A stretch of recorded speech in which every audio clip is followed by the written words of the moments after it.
प्यारे बहनों और भाइयों, मेरा नमस्कार स्वीकारो। देखिए, आज हम आपके लिए श्वास का और दमा का 8वां वीडियो बनाने जा रहे हैं। तो इसमें आज आपके लिए मैं 5 दवाई शेयर करूंगा। हर मनुष्य को कौन सी दवाई फिट हो, कौन सी अनफिट हो, ये कोई पता नहीं पड़ती है। इसीलिए मैं आपके लिए कम से कम 10 वीडियो बना रहा हूँ। तो 40-50 दवाई जब आपके हाथ लग जाएंगी तो एक ना एक फार्मूला आपके लिए फिट बैठ जाएगा। और गरीब और असहाय लोगों के लिए ये बहुत ही उत्तम दवाई है। देखिए ध्यान दे करके। पहली दवाई आज मैं बता रहा हूँ, एक पियावासी का पेड़ होता है। तो ज़्यादातर ये पहाड़ों पे होता है पियावासा। एक जिसको 12 मासी बोलते हैं, उसमें कांटे होते हैं, ये वो नहीं होता है। ये पियावासा पहाड़ पे होता है और आक जैसा ही पेड़ होता है, लेकिन इसके पत्ते बहुत छोटे होते हैं आक से। और इसमें दूध भी नहीं निकलता है और इसमें पीले और सफ़ेद फूल खिलते हैं। पियावासे के नाम से सभी लोग जानते हैं इसको। तो इसकी आप जड़ ले आइए, यानी 2-4-6 पेड़ खोद करके, और फिर इसको छाया में आप पानी में धो करके सुखा लीजिए।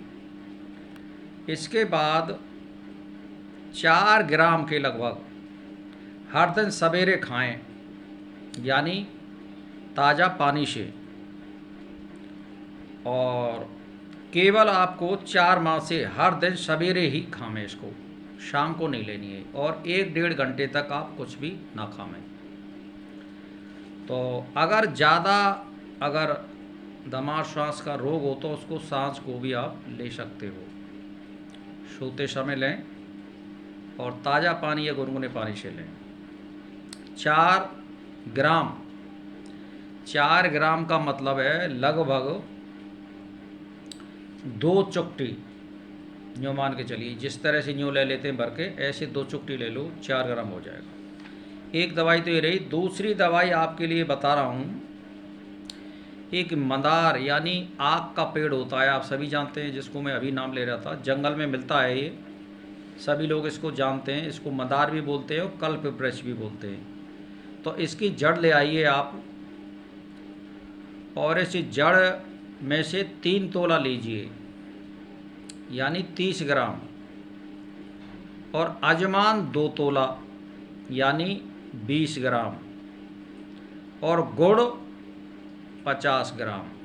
ये 3 दवाई बन होती है, यानी आक की जड़ यानी 30 ग्राम, अजमान 20 ग्राम और गुड़ 50 ग्राम। इन सब को पीस करके जंगली बेर के बराबर गोली बना लें।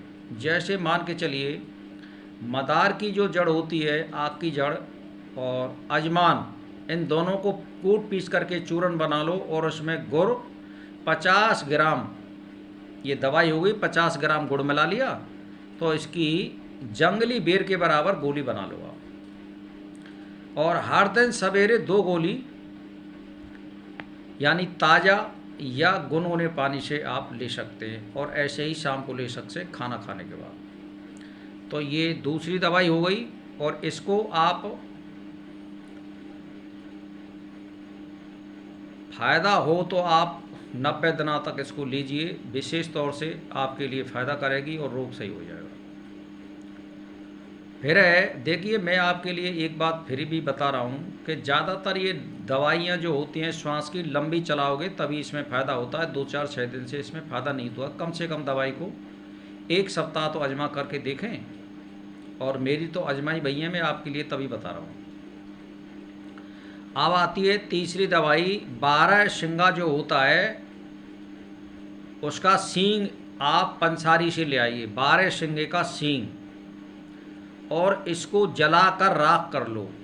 तो जला के राख कैसे करनी है कि मान के चलिए आप 250 ग्राम 12 सिंगा का सींग ले आए, और उसको आरी से काट करके या छेनी से काट करके छोटे छोटे उसमें से टुकड़ा कर लो, और किसी जो मिट्टी का घड़ा होता है छोटे वाला, जिसको कुल्ला बोलते हैं, जिसमें लस्सी वगैरह पीते हैं, उसमें आप इसको रख दो और एक सरैया लेकर के इसके ऊपर रख दो और अच्छी तरह से इसको लेप कर दो मिट्टी से। और फिर ये कंडा उपरांत की आँच लगाइए और इसमें लकड़ी भी लगाइए, तभी ये फूक पाएगा। लकड़ी इनकी आँच लगाइए ज़्यादातर, कंडा उपरांत के ऊपर इसको रख दो, फिर लकड़ी रखो चारों ओर से और सांझ को आँच लगा दो इसमें अग्नि, और सुबह इसको निकाल लो तो ये भस्म बन जाएगी। अब इसमें से आपको 1 ग्राम राख और 3 ग्राम शहद के साथ दिन में चाटें। अब दूसरे दिन इसको 2 ग्राम करना है इस भस्म को, तीसरे दिन 3 ग्राम करना है, चौथे दिन 4 ग्राम करना है। इसी तरह 12 दिनों तक ये 12 ग्राम हो जाएगी लास्ट में। तो इसको इस तरह से बराबर का इसमें 3 गुना इसमें शहद लेना है। 1 ग्राम जैसे आप भस्म ले रहे हैं तो 3 गुना इसमें शहद चाहिएगा। तो लास्ट में 12 ग्राम का मतलब 36 ग्राम शहद चाहिएगा। इस तरह से आप इसको चाटिए और इसको बस एक ही टाइम लेनी है, 2 टाइम इसको लेना नहीं है। और इसको सुबह लीजिए और 1-1.5 घंटे बाद दवाई को खाइए। ये आपके कम से कम इस दवाई को 21 दिन लें। अब आपके लिए मैं चौथी दवाई बता रहा हूँ कि एक जमाल गोटा छील करके और उसकी मिंगी को दीपक पर जलाओ, यानी उसकी मिंगी को निकाल करके किसी सुए में या सुई में लगा करके और उसकी दीपक की लौ पर जला लो आप उसको। जब राख हो जाए तब पीस कर 4 मात्रा इसकी कर लो, यानी जो जमाल गोटा है उसकी 4 मात्रा कर लो, 1 जमाल गोटा में थी। हर दिन 1 माशा यानी मात्रा यानी पान में रख करके खाओ इसको। यानी 4 मात्रा हमने बना ली जमाल गोटा की, तो 1 मात्रा 1 दिन में लेनी है और पान में रख करके चबानी है। और छाती और गले का कफ छूट करके दमा रोग में आराम हो जाएगा, ये निश्चित है। इसको आप कम से कम 10-11 दिन लीजिए। अब ऐसा पांचवी दवाई आपके लिए बता रहा हूँ कि देखिए, छोटी इलायची जो हम चाय वगैरह में गिरते हैं, बड़ी इलायची वो होती है जो सब्जी वगैरह में गिरते हैं।